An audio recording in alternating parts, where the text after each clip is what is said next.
The dust had not yet settled on the road into Caldwell, Kansas, when Levi Bristol first laid eyes on Lenora Carter, and from that moment forward, every quiet prayer he had ever sent up to an indifferent sky took on a new and urgent shape.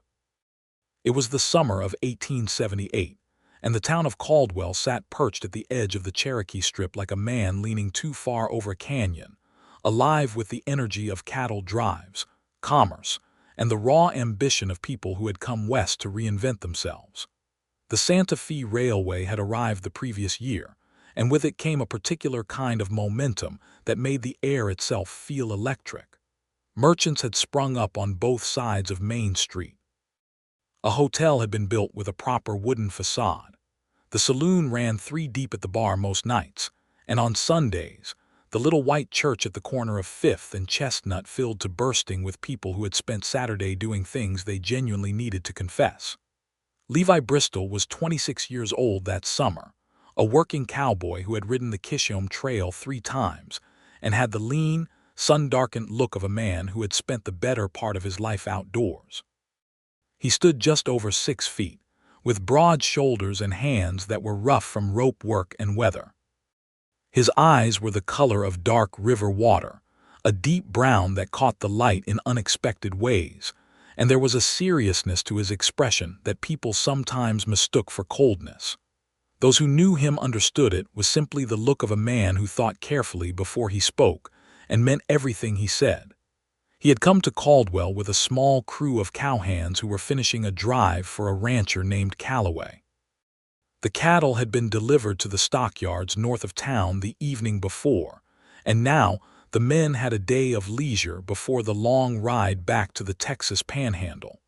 Most of the crew had gone straight to the saloon. Levi had gone to the general store, because Levi Bristol was, at heart, a practical man, and he was running low on coffee and writing paper. He was standing at the counter, waiting for the storekeeper, Harold Finch, to weigh out his coffee, when the door opened behind him and the light changed. He turned, as a man does when something unnamed tells him to, and he saw her. Lenora Carter was 23 years old. She had come into the store with a basket on her arm and a list folded in her hand.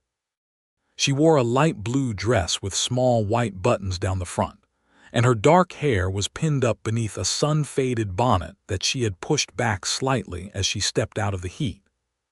Her face was composed and thoughtful, with clear brown eyes that moved quickly and intelligently around the room. She was the kind of woman whose beauty was not the first thing you noticed, but rather the thing you kept noticing, long after you had already noticed everything else. She did not look at him.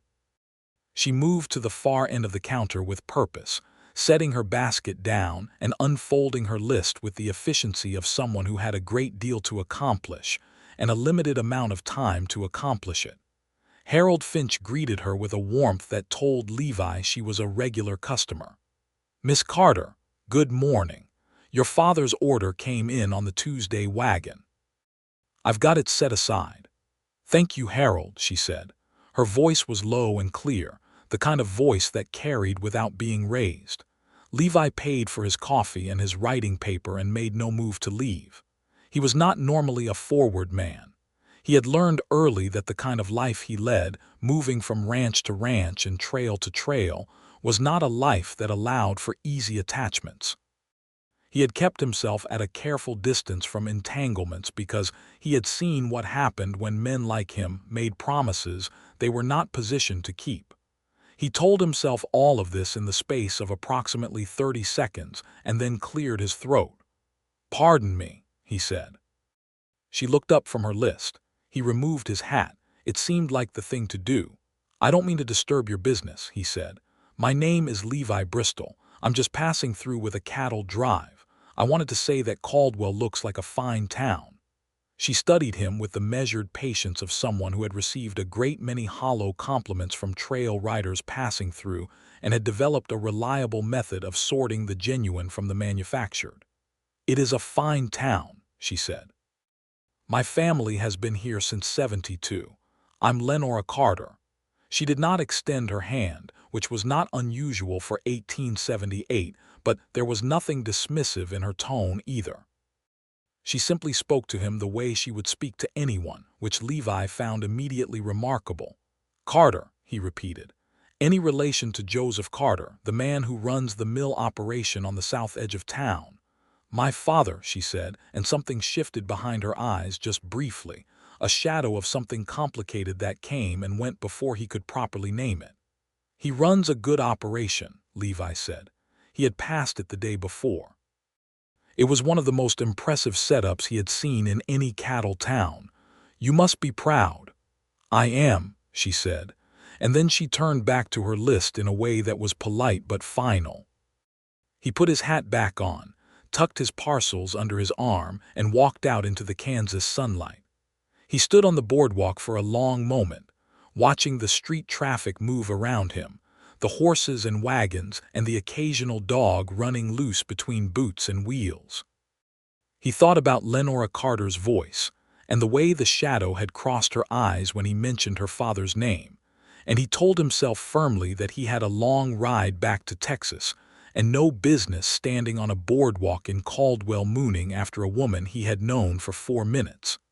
He went back to the hotel, put his parcels in his saddlebag, and went to find his crew at the saloon. He managed to stay there for approximately 1 hour and 45 minutes before the pull became too strong to ignore. He told himself he was taking a walk. The town was worth seeing after all, and the afternoon light on the buildings was pleasant. He told himself this with great conviction all the way down Main Street and around the corner onto Chestnut, where he happened to walk past the little white church just as Lenora Carter was coming out of the side gate of the churchyard with a basket of fresh-cut flowers. She stopped when she saw him. He stopped too. "Mr. Bristol," she said. "Miss Carter," he said. He looked at the flowers. "Are those from the churchyard garden, Mrs. Hanford lets me cut them on Fridays," she said. "She grows more than she knows what to do with. I bring them to the houses on my way home." He looked at the basket. There were enough flowers for at least 4 or 5 houses. "That's a kind thing to do," he said. She looked at him for a moment in that measuring way of hers. "Are you lost, Mr. Bristol? Caldwell is not a very large town. The saloon is back the other direction." "I'm not lost," he said, "and I'm not looking for the saloon." She tilted her head slightly. "What are you looking for then?" He considered lying and decided against it. "Honestly, I'm not entirely sure. But I walked past you this morning in the general store, and I have not been able to think about much else since." The words came out of him with a directness that surprised even him. He was not a man who said things like that. But there was something about Lenora Carter that made pretense feel like a waste of time. She did not blush, exactly, but something changed in her expression, a softening around the eyes that she almost immediately brought back under control. "That is a bold thing to say to a stranger," she said. "I know it," he said. "I apologize if it's unwelcome." She looked at him for another long moment. "I did not say it was unwelcome," she said finally. "I said it was bold." She shifted the basket on her arm. "I have flowers to deliver, Mr. Bristol, but if you're heading south on Chestnut, you're welcome to walk the same direction." It was not an invitation exactly, but it was something, and Levi Bristol took it with both hands. He walked beside her down Chestnut Street that Friday afternoon in August of 1878, and they talked. They talked about Caldwell, about the railway, about the cattle trade and what it was doing to the plains. She was sharper than he had expected and more forthcoming, once she had decided to be, and he found himself working to keep up with her mind in a way that was entirely new to him and wholly pleasant. She delivered her flowers at 3 houses along the street, pausing briefly at each door to speak with the residents, and Levi stood back and watched her be warm and easy with elderly Mrs. Parsons and stern-faced Mr. Alcott and little June Danvers, who was 5 years old and deeply in love with Lenora's blue dress. When she reached the last house on the street, she stopped at the gate and turned to him. "This is where I leave you," she said. "Mrs. Warren is recovering from a fever and doesn't much care for company beyond what she expects." "Of course," he said. He held her gaze. "Can I ask you something?" "You can ask," she said. "Would you be willing to walk with me again tomorrow? Or any other day before I have to go back south?" The shadow came back then, the same one he had seen in the general store. It was bigger this time, more fully formed, and it stayed longer. She looked at the gate latch and then back at him, and something in her face was carrying a weight that she had not shown him before. "I would like that," she said, and her voice was quieter now. "But there is something you should know before you spend any more of your afternoon on my account." She paused. "I am promised." To another man. The words landed on him like a hand pressed flat against his chest. He kept his face still, though it required effort. He looked at her and she looked at him, and he could see that she was waiting for him to tip his hat and excuse himself and go find something more sensible to occupy his time. "Who is he?" he asked. She hesitated. "His name is Gerald Whitmore. His family owns land north of town. It was an arrangement made between our fathers 3 years ago. Gerald and I are to marry in the spring." Spring. 8 months away. Levi stood in the dusty street and looked at this woman whom he had known for less than an afternoon, and who had already rearranged something fundamental inside him, and he said the only honest thing that was in him to say. "Then I will wait for that to change." She stared at him. "Mr. Bristol, that is either the most romantic thing I have ever heard or the most presumptuous." "It might be both," he allowed. He put his hat back on. "I am not asking you to break any promises, Miss Carter. I am not asking you to do anything at all. I am simply telling you that what I feel standing here is real, and I do not intend to pretend otherwise." She stood very still for a moment. Then she said, quietly and carefully, as though she was measuring each word before she placed it, "You should know, Mr. Bristol, that I have never had any particular say in the matter of Mr. Whitmore, and I have never been able to find it in myself to be grateful for that." It was the most she had given him. He understood it as the gift it was. "I'll be in Caldwell until Sunday morning," he said. "I'll be at the church on Sunday if you're there." She nodded once, turned, and went through the gate. He walked back up Chestnut Street in the dying afternoon light with a feeling in his chest that was something between joy and pain, the particular ache of wanting something that was not yet yours and might never be, but that you could not bring yourself to stop wanting. He rode back to Texas on Sunday morning. He had seen her in church. They had sat 3 pews apart and had not spoken, but she had looked at him once, at the very end of the service as the congregation rose, and the look she had given him had been the kind that stays in a man's memory long after everything else has gone soft with time. He thought about that look for 300 miles of flat Texas ground. He was back in Caldwell by October. He had arranged it himself, going to Calloway's foreman and volunteering to ride up with a smaller herd that was going to the stockyards before the winter weather closed in. The foreman had raised an eyebrow but had not asked questions, because Levi was his most reliable man, and the foreman was wise enough not to look too closely at a good man's motivations. Caldwell in October was a different animal than Caldwell in August. The summer dust had settled into something harder and more permanent, and the cottonwood trees along the creek had gone gold and copper. The air was sharp and cool, and carried the smell of wood smoke from a dozen chimneys. The cattle drive had thinned the town out somewhat, but the permanent residents were still very much present, and among them was Lenora Carter, who Levi saw on his second morning in town walking across the street to the post office with a letter in her hand.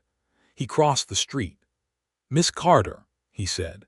She turned, and the expression that moved across her face before she had time to compose it was the most honest thing he had ever seen.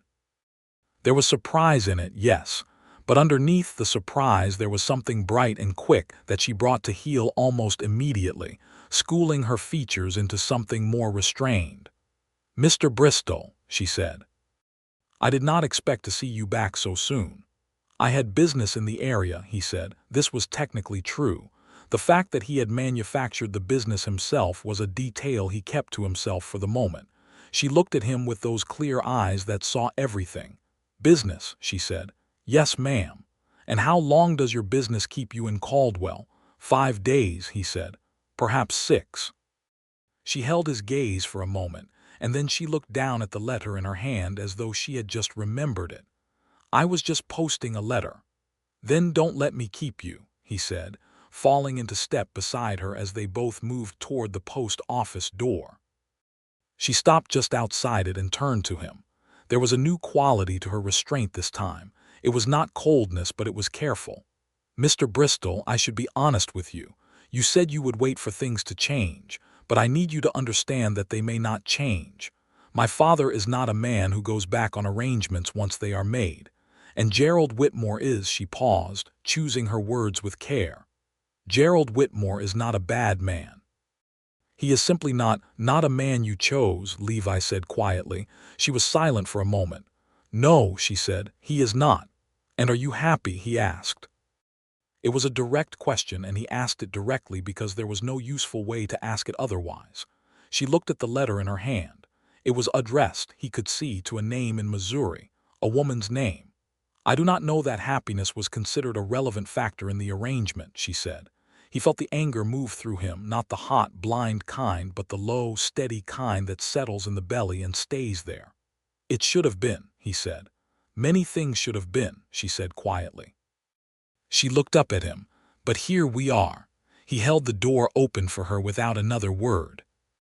Over the next 5 days, they found their way to each other with the natural gravity of two people who have recognized something essential in the other and cannot stay away from it. They were careful.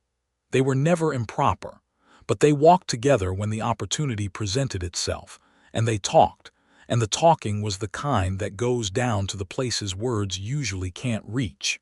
He learned about her life in pieces. Her mother had died when Lenora was 14, a fever that had taken her quickly one winter.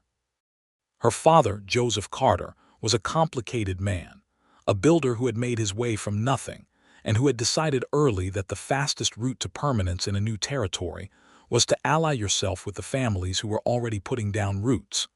He had met Robert Whitmore at a land surveyors meeting in the spring of 1875, and by that summer, the deal had been struck.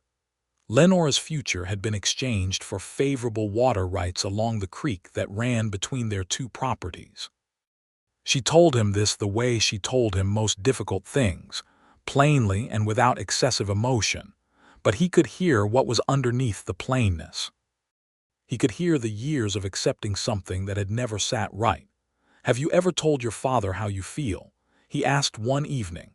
They were sitting on the bench outside the millinery shop on Main Street, which was an acceptable place to be seen sitting and talking without either of them attracting undue notice.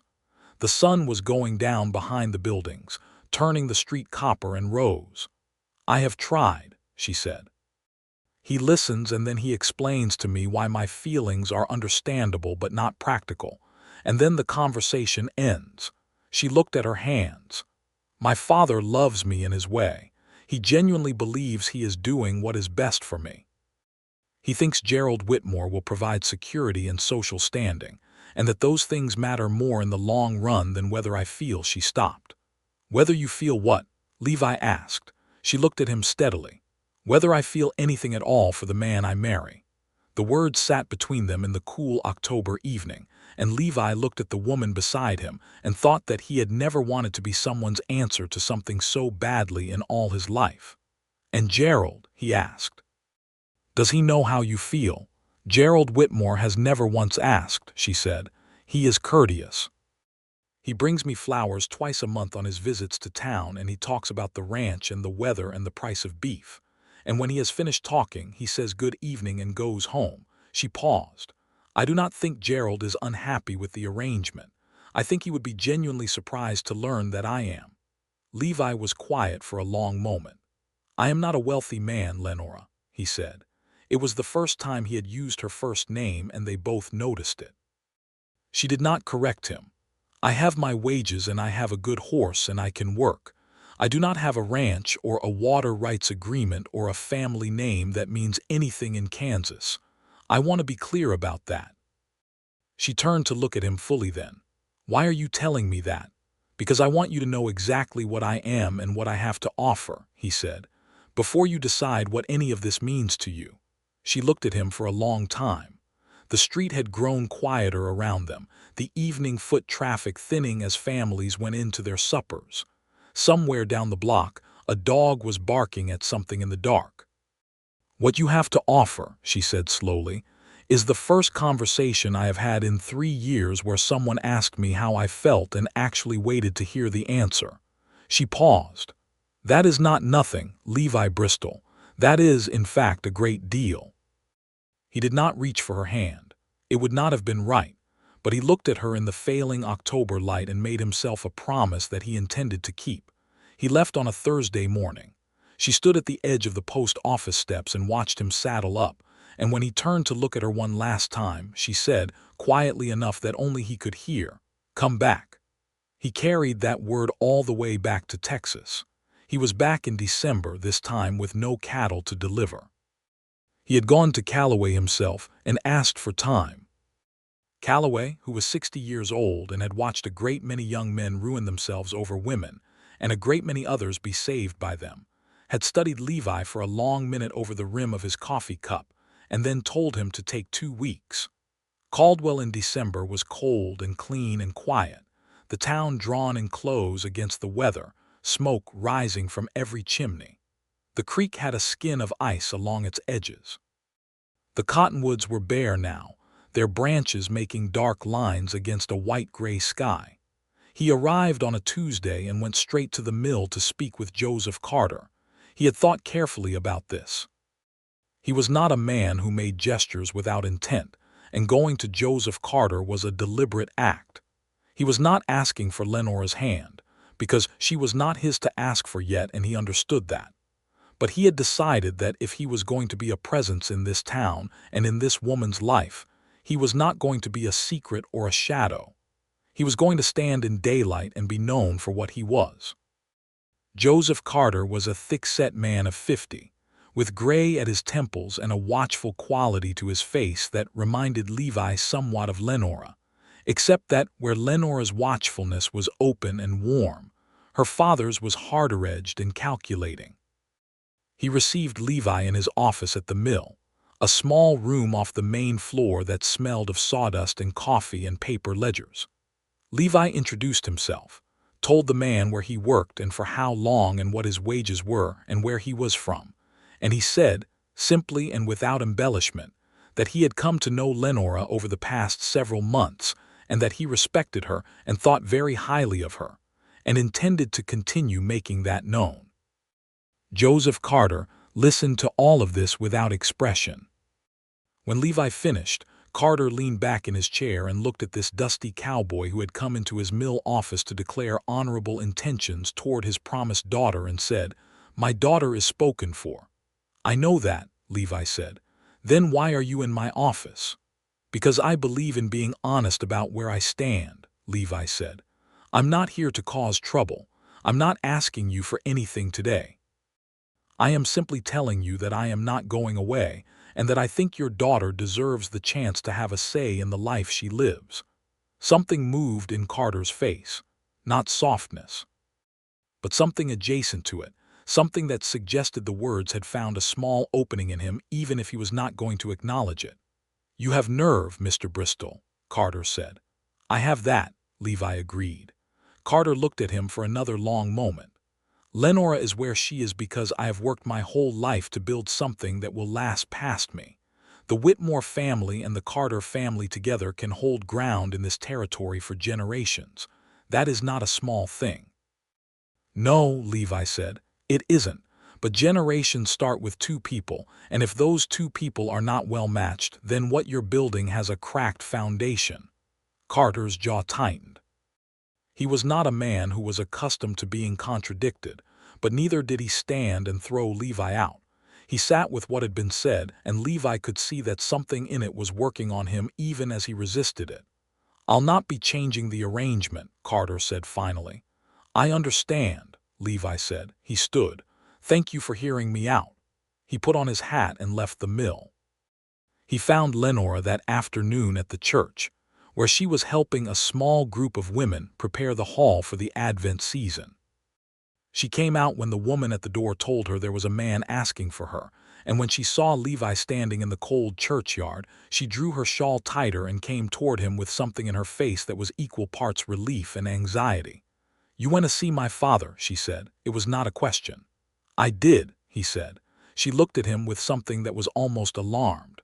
"What did you say to him?" "I told him I was not going away," Levi said. "And I told him I thought you deserved a say in your own life." She pressed her lips together. For a moment he could not tell if she was going to be angry with him or not. Then she looked away toward the bare cottonwood at the edge of the churchyard, and she breathed out very slowly. "He did not take that well, I imagine." "He took it better than you might think," Levi said.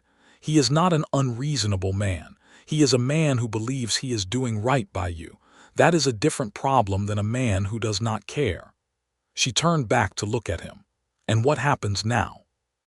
"Now," he said, "I stay in Caldwell for 2 weeks, and I spend as much of that time as you will give me talking to you and walking with you and learning everything there is to know about you. And then I go back to Texas, and I figure out what I need to figure out." "What does that mean?" she asked. "What are you figuring out?" "I am figuring out how to stop being a man who passes through and start being a man who stays," he said. She looked at him for a very long moment. The cold air moved between them, carrying the smell of wood smoke and winter. "That is a significant thing to change," she said softly. "I know it," he said, "but some things are worth changing for." She did not say anything to that, but she did not have to. The way she looked at him said everything she had not yet found the words for. Those 2 weeks in December were the most vivid of his life. They walked the frozen streets and talked about everything from scripture to cattle economics to whether the territory would ever become a proper state. She read to him from the small collection of books she kept on the shelf in the parlor of her father's house, and he listened in a way that made her feel. She told him once, like the words mattered.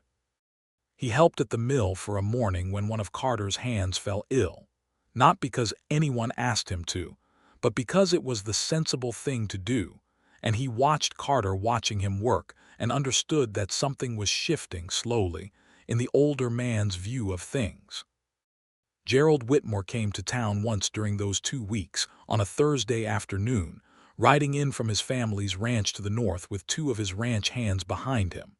He was a tall, fair man of about 30, well-dressed in a way that spoke of money but not particularly of taste. He stopped at the Carter house to pay a call on Lenora, and Levi, who was walking on the opposite side of the street, saw him arrive. He kept walking. It was not his place to insert himself. But he held that moment in him like a stone. The sight of Gerald Whitmore tying his horse at the Carter gate and going up the path to the door where Lenora lived. She told him about it the next morning when they met at the church again. "He asked about the spring ceremony," she said. Her voice was flat and controlled.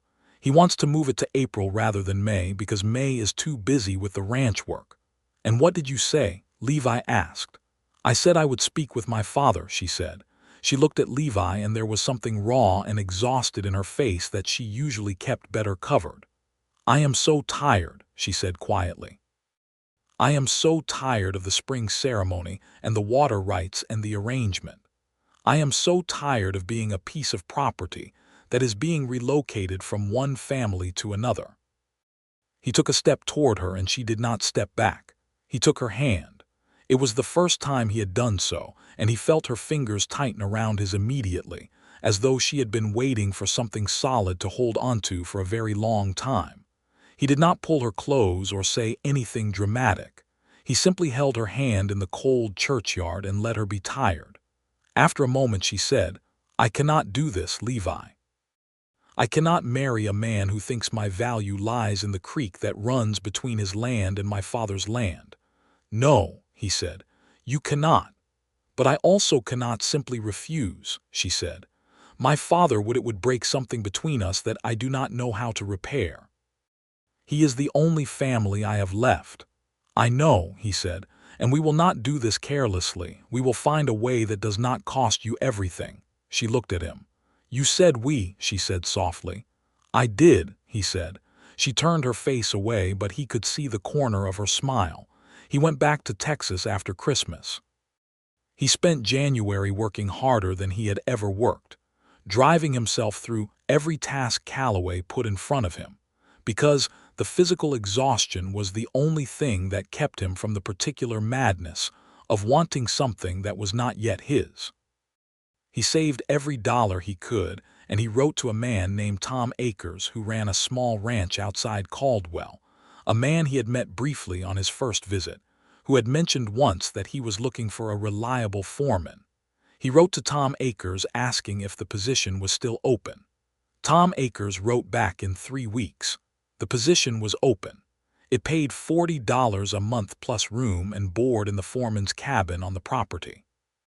It was small, Tom wrote honestly, but it was solid and it was Caldwell.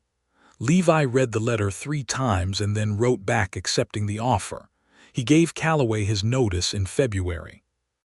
Calloway shook his hand and told him he had known it was coming since October and he wished him luck.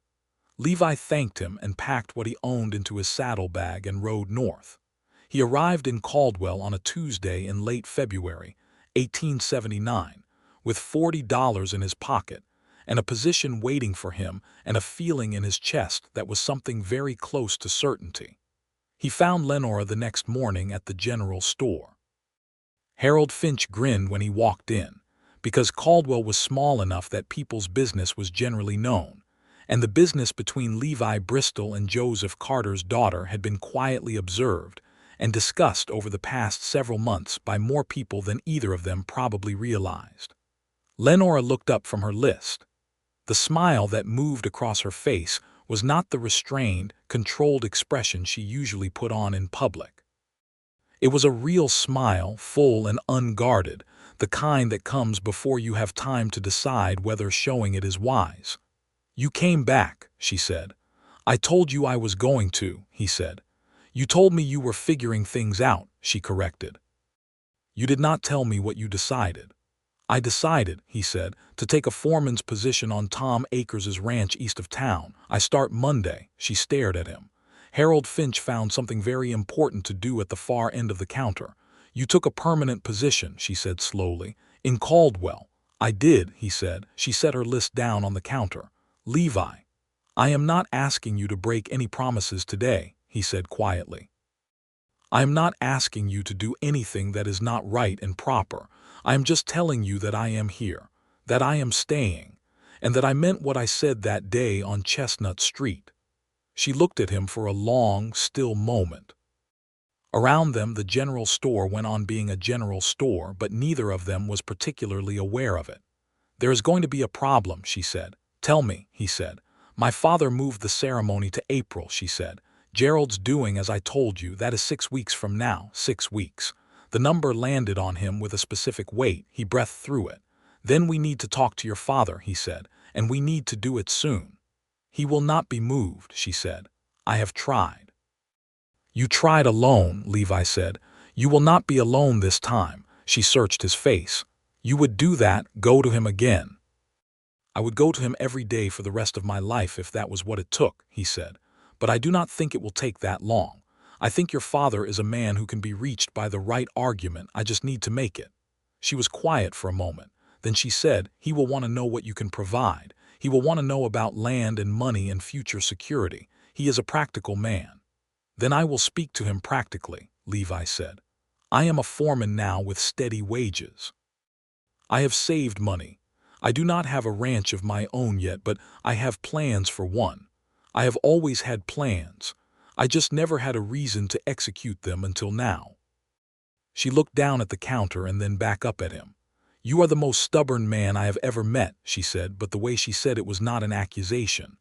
"I prefer determined," he said. She picked her list back up, but she was smiling, a real smile, one she was not trying to put away.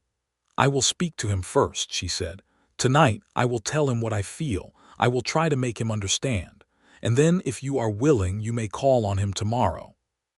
"I will be there at 9 o'clock, he said. She nodded once.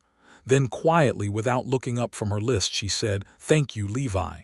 "You don't have to thank me," he said. "I want to," she said.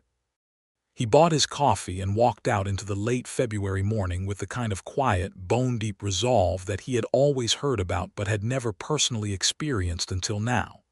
He spent the rest of the day at Tom Akers' ranch, learning the property and the work, meeting the hands and walking the fences. It was good, honest, hard-working land. the kind of land that rewarded careful tending. He went to bed that night in the small foreman's cabin, which smelled of cedar wood and old saddle leather, and he lay awake for a long time thinking about what it would be like to have a house like that and a woman like Lenora in it, and a whole life organized around the daily choice to stay in one place and build something true. In the morning he put on his good shirt, which was slightly less worn than his working shirt, and rode into town. Joseph Carter received him again in the mill office. This time there was something different in the older man's face, something that had been moved, if not entirely moved aside. He was sitting behind his desk with his hands flat on the surface of it, and he looked like a man who had not slept particularly well. "My daughter spoke to me last night," Carter said without preamble.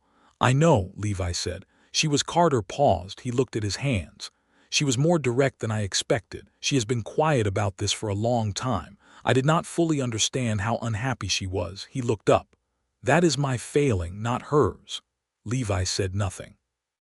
It was not his place to offer absolution or accusation.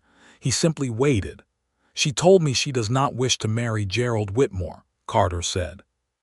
"She told me she has not wished it for a very long time and that she has been too afraid of losing my approval to say so plainly." "She loves you very much," Levi said. "That is why it was hard." Carter's jaw worked. The hard line of his face was not softening exactly, but there was something behind his eyes that was human and sorry. "She told me about you," he said. "She said you told her you would wait for things to change." He looked at Levi with a directness that was equal parts challenge and assessment. "That is a very particular thing to say to a woman." "It is," Levi agreed, "because I meant it as a particular thing." Carter looked at him for a long time. The mill floor hummed and thudded through the wall beside them. "You are not a wealthy man." "Not yet," Levi said. "I have steady employment and I have plans and I have the capacity to work as hard as anything requires. I cannot offer your daughter what Whitmore can offer her today, but I can offer her what he never will." "And what is that?" Carter asked. "The certainty," Levi said, "that I chose her, not a creek, not water rights, not a business alliance, her, specifically, because of who she is." The silence that followed was the longest of Levi's life. Carter leaned back in his chair and pressed his fingers together and stared at the ceiling for a moment that seemed to stretch out far past the actual seconds it occupied. Then he lowered his gaze to Levi and said, "The arrangement with Whitmore will need to be dissolved properly. Robert Whitmore is not going to like it. There will be unpleasantness." Levi held very still. "Are you saying—" "I am saying," Carter said carefully, as though he was testing each word before he committed to it, "that my daughter's happiness is not something I was adequately considering. That a man who is willing to take a foreman's job in this town and ride to my office twice and speak to me the way you have spoken to me twice is either a fool or a man of genuine character. I do not believe you are a fool." He paused. "I will speak to Robert Whitmore myself. It is my arrangement to dissolve. I made it and I will unmake it." Levi breathed. "Thank you, sir." "Do not thank me yet," Carter said. "Robert Whitmore has a temper. This will not be a clean end to things. But I am an old enough man to know that a clean end is not always the right end." He fixed Levi with a look that was not quite warm but was not unkind. "You will treat her well, Mr. Bristol." "Every day of my life," Levi said. "Then go," Carter said, with something that was almost a wry tilt to his mouth, "and find my daughter before I change my mind." Levi rode from the mill to the Carter house on Chestnut Street and tied his horse at the gate. Lenora came to the door before he was halfway up the path, as if she had been watching from the window, which she almost certainly had. She stood in the doorway in a gray dress with her hair loose over one shoulder and looked at him with an expression of barely contained hope that he wanted to look at for the rest of his life. "Well?" she asked. "He is dissolving the arrangement," he said. She put her hand over her mouth. He could see her eyes filling, not with sadness but with the enormous and suddenly released weight of 3 years of waiting for someone to simply listen. "He agreed," she whispered. "He agreed," Levi said. He was on the step below hers now, their eyes almost level. "He said your happiness was something he had not been adequately considering. She lowered her hand from her mouth. Her eyes were very bright. "He said that. In his own way, yes."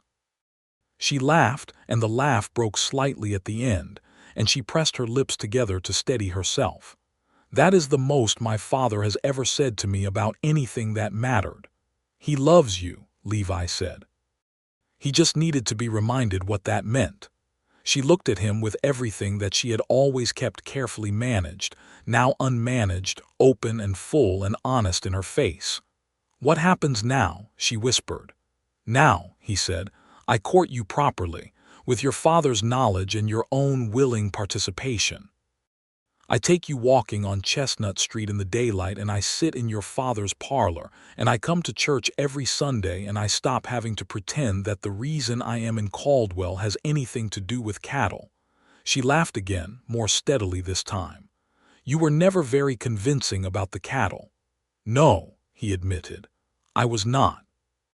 She stepped down one step so that she was standing beside him, and she looked up at him with those clear, seeing eyes, and she said, "Then I accept the courtship, Levi Bristol, properly and willingly." He could have kissed her right there on the step in the February morning, and the urge to do so was one of the stronger urges he had ever experienced. But he did not. Because the courtship was going to be done properly, and there was a whole life ahead of them, and some things are worth waiting just a little longer for. "Shall we walk?" he said. "Yes," she said. "Let me get my coat." The weeks that followed were the sweetest of Lenora Carter's life. Levi came calling 3 times a week at the Carter house, sitting in the parlor with Joseph Carter present, talking about the ranch and the land and the future with the easy confidence of a man who had done his thinking and arrived at his conclusions, and was not afraid to say so. He brought her small things, not expensive gifts but thoughtful ones, a book he had found at the dry goods store that he thought she would like, a bundle of early prairie flowers that he had come across while riding the fence line east of town, a piece of ribbon in the same shade of blue as the dress she had been wearing the day he first walked into Harold Finch's general store. She kept the ribbon. Joseph Carter had gone to Robert Whitmore's ranch in early March, as he had said he would.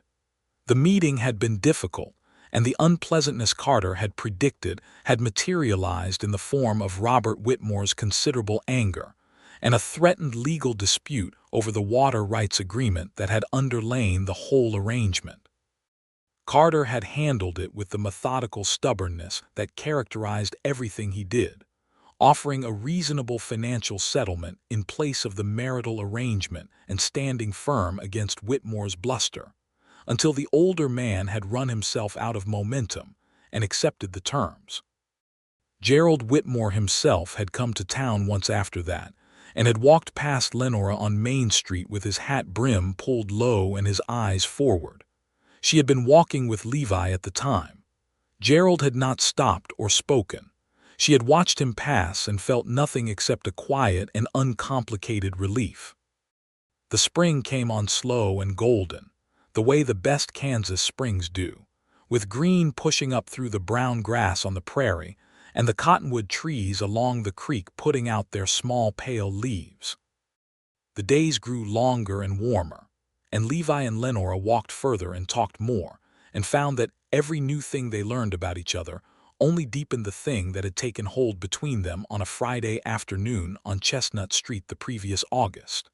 She told him about her childhood, about the years before her mother died, when the house had been full of laughter and cooking smells, and the particular domestic warmth that a woman like her mother had generated simply by being in a room.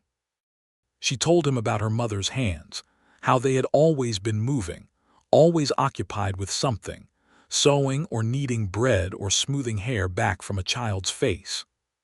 She told him she thought about those hands sometimes when she herself was baking or mending, and that it felt like a kind of continuity, a thread running forward from one pair of hands to another. He listened to all of it. He always listened to all of it. He told her about growing up in Missouri, the third of 5 children of a farmer who had worked land that kept trying to fail and kept being kept alive by the stubborn collective effort of the family. He told her about the year the drought hit and the year his older brother went west and never came back, and the year he himself had decided that moving was better than staying and had ridden south and found work on a Texas ranch and made himself a life from nothing but willingness and the capacity for hard work. "Do you miss Missouri?" she asked him once. "Not Missouri exactly," he said. "I miss the feeling of being somewhere that belongs to you, or that you belong to. That is what I have been looking for every time I have come back to Caldwell." She was quiet for a moment. "Do you think Caldwell can be that for you?" "I think Caldwell with you in it can be anything at all," he said. He did not say it dramatically. He said it the way he said everything important, simply and directly, as though it were a fact that required stating. She stopped walking. They were on the path that ran along the creek, a favorite route of theirs because it was partially shielded from the road by the cottonwood line and afforded a measure of privacy. The creek was running well in April, the snowmelt having filled it to the brim, and the sound of it accompanied everything. She turned to look at him. "Levi," she said. "Yes," he said. "I love you," she said. She said it with that particular Lenora Carter quality of directness that he had fallen in love with in the first place, the quality of a woman who had decided something and was not going to be oblique about it. "I did not plan to say that today, but I find I cannot not say it any longer, and I think you deserve to hear it plainly." He looked at her in the April light, at this woman standing beside a creek in Kansas with cottonwood leaves moving above her, and everything she felt for him written openly across her face, and he thought that the 8 months between that August morning and this April afternoon had been the best spent 8 months of his life. "I love you," he said. "I have loved you since the first time you looked at me in Harold Finch's general store and saw straight through me." She smiled, the full, unguarded smile that he lived for. "I did not see straight through you. You saw me," he said, "which is the same thing." She reached out and took his hand the way he had taken hers in December in the churchyard, and they stood by the creek with the spring running sound around them and did not need to say anything else for a very long time. He proposed to her in May in her father's parlor, with Joseph Carter present and a plain gold ring that he had purchased from the jeweler in Caldwell with 2 months of his saved wages. He did not make a speech. He got down on one knee because that was the right and proper thing to do, and he held the ring out to Lenora Carter and said, "I told you I would wait for things to change. Things changed. And now I am asking you, with your father's blessing and with everything that I am and everything that I intend to build, if you will marry me." She said yes before he had entirely finished speaking. Joseph Carter made a sound in the corner that he quickly covered by clearing his throat, and Levi stood and shook the older man's hand, and Lenora looked at the ring on her finger, and then up at Levi with the kind of joy that is very quiet because it is very certain, the kind that has nowhere to go because it has already arrived everywhere it intended to be. They married in July of 1879, in the little white church on the corner of Fifth and Chestnut, where Levi had first seen her from across 3 pews on a Sunday morning nearly a year before. The church was full to every seat and several people stood in the back, because Caldwell had been watching this story unfold all winter and spring and was not about to miss the ending. Lenora wore her mother's dress, which Mrs. Hanford had helped her alter, a cream-colored thing with small pearl buttons, and a silk sash that she tied herself at the waist with the focused precision she brought to everything. She carried prairie wildflowers, the kind that grew in the fields east of town, simple and strong and bright with color. Levi wore his good shirt and a dark vest, and the expression of a man who cannot quite believe his own luck, but intends to prove himself worthy of it every day regardless. Joseph Carter walked her down the aisle and placed her hand in Levi's with a formality that was very nearly ceremonial, and then he stepped back and pressed his mouth together in the manner of a man who is not entirely comfortable with his own emotions, but is experiencing them at full volume nonetheless. The preacher said the words and they said the words back, and when Levi kissed her for the first time as her husband in front of the gathered people of Caldwell, someone in the back of the church, let out a joyful sound that started a wave of applause that rolled through the room like the creek in April. They held a celebration in the church hall afterward, with food brought by half the women in town and music played by 3 men with a fiddle, a banjo, and a harmonica who were not individually accomplished, but were collectively enthusiastic. Lenora danced with her husband for the first time in the warm light of the hall, moving with the natural ease of someone who had spent a great deal of time in her own body and was entirely comfortable in it. And Levi danced with her with the focused attention of a man for whom this was the most important thing he was doing and who wanted to do it well. "You are a better dancer than I expected," she told him. "My mother insisted on it," he said. "She said a man who could not dance was only half a person." "Your mother was a wise woman," Lenora said. "She was," he said. "You would have liked her." She looked up at him. "Tell me about her." "At our own wedding reception," he said, smiling. "I want to know everything about you," she said.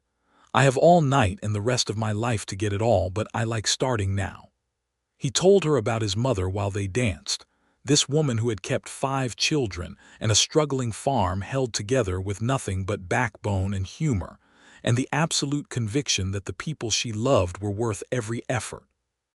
Lenora listened with her head slightly tilted in the way she had when something was going deep into her rather than just past her, and by the time the fiddle finished the song, there were soft tears at the corners of her eyes. "I love her already," she said. "She would have loved you," he said. Immediately and without reservation. She squeezed his hand. Around them, the hall was warm and golden and full of people laughing, and outside the summer sky was settling into the deep blue of a Kansas July evening, and everything was exactly as it should be. They moved into the foreman's cabin on Tom Akers's ranch that month, and Lenora made it a home with the same efficient, warm practicality that characterized everything she did. She brought books and curtains and a red tin coffee pot that had been her mother's, and she put her mother's small porcelain figure of a bird on the windowsill above the kitchen basin, where the morning light caught it, and Levi watched her move through the space, and thought that a cabin that had previously been only a shelter was becoming, in her hands, a place. She began learning the ranch with the same appetite for information that she brought to everything. She was not a woman who was content to exist at the edges of her own life, and the ranch was their life now, so the ranch became hers. She learned which horses were difficult, and why. She learned the fencing lines and the water sources. She asked Tom Akers intelligent questions about the cattle operation, until Tom told Levi privately that his wife had a better head for business than half the men he had dealt with in 30 years of ranching. Levi received this compliment on behalf of his wife with the profound satisfaction of a man who already knew it. They had been married 4 months when Lenora told him, one evening in November with the wind picking up outside and the coffee pot warm on the stove, that she thought she might be expecting. He was quiet for a moment. Then he crossed the room in 2 steps and took her face gently in both his hands and looked at her. "Are you well?" he asked. The first thing every time." "I am very well," she said. "I am a little frightened and very happy in approximately equal measure." He kissed her forehead and then her temple and then the corner of her mouth. "I am right here," he said against her hair. "Both of those things are allowed at once." She laughed softly. "You are very good at this," she said. "I intend to get better," he said. She pressed her forehead against his shoulder for a moment. He felt her breathe. "Levi," she said. "Yes. Thank you for coming back," she said. "Every time." He held her close in the warm kitchen of their small cabin, with the November wind moving outside and the red tin coffee pot steaming on the stove, and said, with the quiet certainty that had always been the defining quality of everything he meant, "There was never anywhere else I was going to go." The spring of 1880 brought a boy. They named him Thomas James Bristol, Thomas for Tom Akers, who had given them the cabin and the life, and James for Levi's father, who had worked Missouri clay until it finally gave him something worth having. He was born on a Tuesday morning in April, while the cottonwoods were coming into leaf again along the creek, and the prairie wildflowers were putting their bright heads up through the new grass. He was loud and pink and absolutely perfect, and when the doctor placed him in Levi's arms for the first time, Levi stood very still and looked at his son with an expression that Lenora would describe for years afterward as the most honest face she had ever seen on a human being. He looked up at her. She was tired and luminous and propped against the pillows with her hair loose and her eyes full, and he said, "Look what we did." She laughed. "You are going to say that every time, aren't you?" "Probably," he said. Joseph Carter came to the cabin that afternoon when the news had been sent to him, and he held his grandson with the careful, slightly bewildered tenderness of a man who had not expected to be moved by a very small person, and had discovered that he was wrong. He sat with Lenora for a long time while Levi stepped outside to see to the evening chores, and when Levi came back in, Carter was saying something to Lenora in a voice too low to carry, and Lenora was nodding with tears on her face, and the expression between them was the one that exists between people who have been working through something difficult for a long time and have finally arrived at the other side of it. Later, when her father had gone home, Lenora told Levi what he had said. "He said he was sorry," she told him. "He said he spent a long time being sure he knew what was best for me and he was wrong, and that watching me with you this past year had made him understand the difference between providing for someone and actually seeing them." She paused. "He said my mother would have been glad." Levi looked at her. "Is that enough for you?" he asked. "Is that enough to make it right between you?" She thought about it seriously, the way she thought about everything. "It is a beginning," she said. "And he meant it, that is the thing." He genuinely meant it. She looked down at the baby in her arms. "I think he is going to be a different man now than he was before. People can change." "They can," Levi agreed. "When they have reason enough." Thomas grew into a sturdy, curious, laughing child who had his mother's eyes and his father's stubbornness, and who took his first steps toward Levi on a Sunday morning in the spring of his first year, lurching across the kitchen floor with the determined, off-balance courage of someone who has decided that the distance between 2 points is a problem to be solved immediately. Levi caught him and held him up and said, "There you are," with such uncomplicated joy that even the dog sleeping by the fire looked up to see what the occasion was. The life they built on that ranch in the years that followed was not a dramatic life. It was not a life of sweeping gestures or operatic moments. It was a life of daily effort and daily choice, of early mornings and hard work and evenings by the fire with books and coffee and conversation.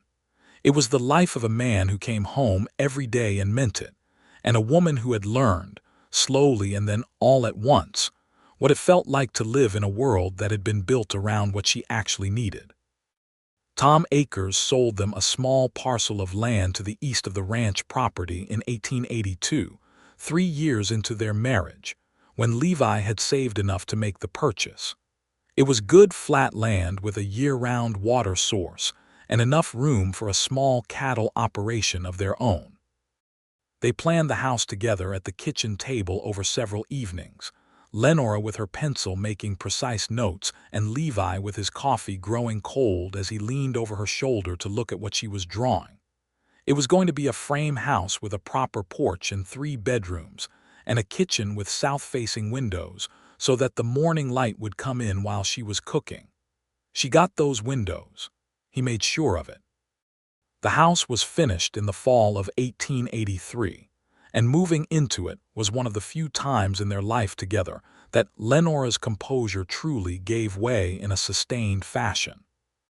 She walked through every room with Levi behind her, and when she came to the kitchen and saw the south-facing windows flooding the room with afternoon light, she stopped and put her hand over her mouth, and then she turned around and walked into his chest and held on. He wrapped both arms around her. "It's ours," he said quietly. "It is completely ours," she said, her voice slightly muffled. "Not arranged or managed or decided by anyone but us." "Not anyone but us," he confirmed. She stepped back and looked around the kitchen with shining eyes. The red tin coffee pot was already on the stove because she had put it there first, before anything else was unpacked. "It is exactly right," she said. In 1884, she told him there was to be another child. This one arrived in June, a girl with Lenora's dark hair and a pair of lungs that announced her arrival to everyone in a quarter-mile radius. They named her Clara Rose Bristol, Clara for Lenora's mother and Rose because Levi had come home on the day Lenora told him. She was expecting with an armful of wild prairie roses that he had cut from the bank along the creek, and had stood in the kitchen doorway slightly embarrassed by himself, and she had loved him more in that moment than she had thought possible. Clara Rose was a bright, decisive person almost from the beginning, with opinions about everything and the complete confidence to express them, and watching her grow was one of the ongoing joys of the household. Thomas, who was 4 when she arrived, regarded his baby sister with the initial suspicion of a child whose position has been altered, and then, after approximately 2 weeks, with the fierce protective love that would define their relationship for the rest of their lives. Levi watched his children the way he watched everything he loved, with the full, steady attention of a man who understood the value of paying attention. He taught Thomas to ride when the boy was 5, patiently guiding him around the yard on the smallest, gentlest horse on the property, until the boy's back straightened and his hands steadied, and the nervousness gave way to something that looked very much like joy. He taught Clara Rose the names of every plant on the property when she was 4 and could barely pronounce half of them, and did not care in the slightest, walking the fence line with her on his shoulders and pointing at things, while she repeated the words back to him in her clear, carrying voice. Lenora watched this and felt, each time, the particular contentment of a woman who has ended up somewhere that surprised her and found it to be exactly where she was supposed to be. Joseph Carter became, in his older years, a different man from the one who had arranged his daughter's future like a business transaction. The change was gradual and was not without its setbacks, because men of that generation did not reinvent themselves easily or quickly.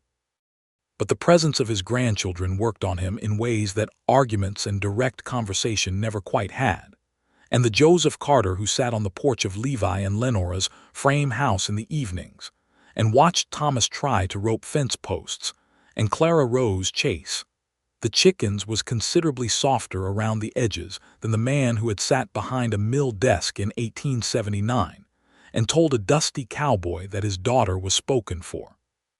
He apologized to Lenora once more, properly and at length, on a winter evening in 1885 when the children were in bed and the 3 of them were sitting by the fire.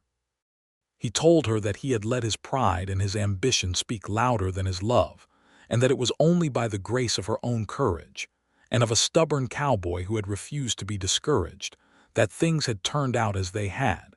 He said this looking at Levi when he said the last part, and Levi held the old man's gaze and nodded once, and that was enough.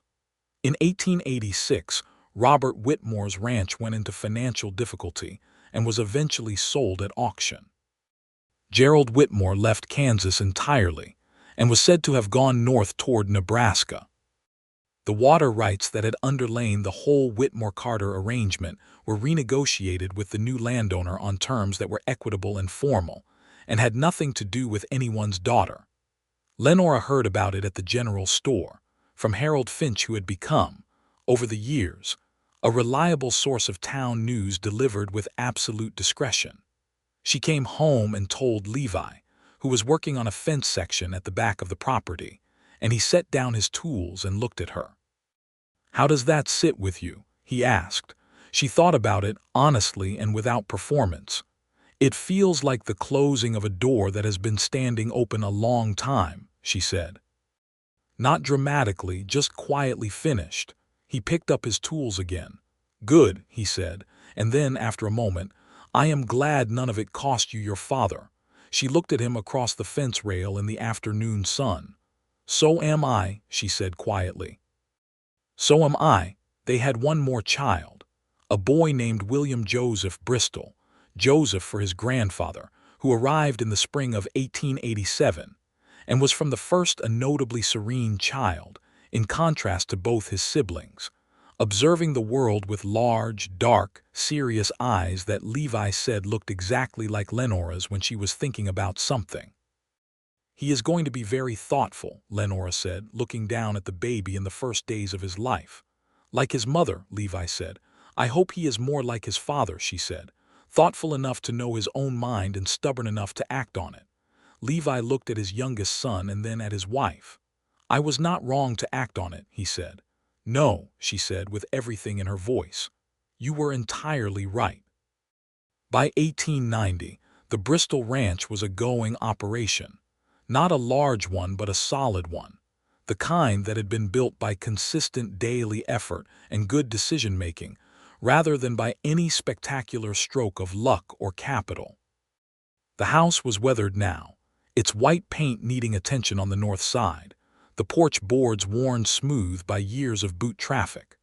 The kitchen windows faced south the way they always had, and every morning the light came in on the stove and the red tin coffee pot, and the dishes on the shelf, and the bundles of dried flowers that Lenora still kept on the windowsill, a habit that went all the way back to Mrs. Hanford's churchyard garden. Thomas was 10, long-legged and serious-faced, already doing real work on the ranch. Clara Rose was 6, a complete force of nature who had strong views about horses and books and the correct way to braid hair. William Joseph was 3, and he sat on the porch in the evenings with the patient gravity of someone twice his age, watching the prairie the way his mother watched it, as though it had something to say, and he was willing to wait for it. On an August evening that year, Levi sat on the porch with Lenora after the children were in bed, the way they did most evenings, with the coffee between them and the Kansas dark stretching out beyond the yard. The prairie was alive with insect sound, and the sky was enormous and close with stars, the way it always was out here, away from town lights. She had her feet tucked up beneath her on the bench they had put on the porch in the first year, slightly worn now in all the right places. She was reading, or had been reading, the book closed now in her lap with her finger keeping the page. She was 35 years old, and the years of sun and work had given her face a quality of warmth and steadiness that was, Levi thought for approximately the 10,000th time, the most beautiful thing he had ever seen in his life. "What are you thinking about?" he asked. She looked at him. "The general store," she said. He laughed. "Why, I was thinking about the morning you walked in and bought your coffee," she said. "And then could not figure out a reason to leave." "I figured out a reason to stay," he corrected. "That is not the same thing." "It is better than the same thing," he said. She smiled and turned her face toward the dark prairie, and he could see her remembering it, the sequence of events that had brought them from a general store in August of 1878 to this porch in August of 1890, all the steps between, the August walks and the October conversations, and the December meeting in the churchyard and the February morning in the mill office and every morning after that. "We were very lucky," she said. "We were," he agreed. "But luck had less to do with it than you might think." She turned to look at him. "What do you think it was then?" He considered the question with the seriousness it deserved. "I think it was that we were both honest," he said finally. "You told me plainly what the situation was. I told you plainly what I intended. We never pretended it was other than what it was or that we felt other than what we felt." She was quiet for a moment. "That is true," she said. "I have never had to pretend with you. And you will never have to," he said. She looked at him and set her book aside and reached across the bench and took his hand. He turned his hand over and held hers, the way he had held it in December in the churchyard, and they sat in the warm August night with the prairie spread out before them and the children asleep inside and the whole of a life they had built together breathing around them in the dark. "I remember what you said," she said quietly after a while. "That day on Chestnut Street, when I told you about the arrangement." "Which thing did I say?" he asked. He knew which thing. "You said, 'Then I will wait for that to change,'" she said. She turned her face toward his. "I did not believe you, not entirely. I wanted to, but I thought you were a trail rider who would feel differently in a week." "And instead," he said. "And instead," she said, "you came back." "And kept coming back," he said. "And kept coming back," she agreed. She squeezed his hand. I have thought about that many times, about what would have happened if you had not come back, if you had decided that a promised woman was not worth the trouble. She was quiet for a moment. I would have married Gerald Whitmore and lived a life that was, she paused, adequate, provided for, entirely without this.